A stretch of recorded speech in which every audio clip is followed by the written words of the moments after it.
Welcome to our channel. Today we how to invest in Amazon Prime, beginner guide step by step clearly. To invest in Amazon Prime, start by understanding what Amazon Prime is.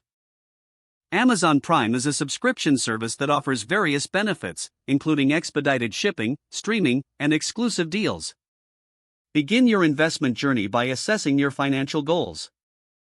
Determine how much you are willing to invest in Amazon Prime. Consider whether you're looking for long-term benefits or short-term gains. Research the different subscription plans available. Amazon Prime offers various levels of membership, including monthly and annual options. Evaluate the perks that come with each plan to see which aligns with your interests. Next, visit the Amazon website to sign up for your chosen membership. Create an Amazon account if you don't already have one. Input your payment information securely to finalize your subscription. Once you're a member, explore the benefits of Amazon Prime. Take advantage of Prime Video for streaming movies and TV shows. Use Prime Music for music streaming without ads. Enjoy fast shipping options on eligible items, which can save you money on delivery. Consider the savings offered through Prime Day and other exclusive sales. Evaluate how these benefits can enhance your everyday life and purchasing habits.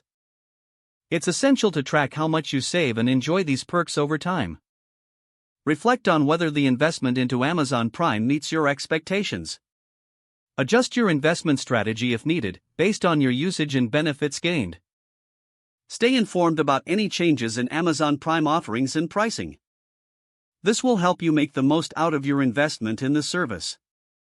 By following these steps, you can effectively invest in Amazon Prime as a beginner. Use your membership to enhance your shopping experience and enjoy various entertainment options. If the page does not load, refresh the browser or try again in a private or incognito window. Make sure you are using the correct email address, then retype it carefully to avoid small typos. If your password is not accepted, use the reset option and create a new strong password you can remember. Check your spam folder for verification or security emails, then complete any requested confirmation steps. Don't forget to like this video and subscribe to our channel for more step-by-step tech guides.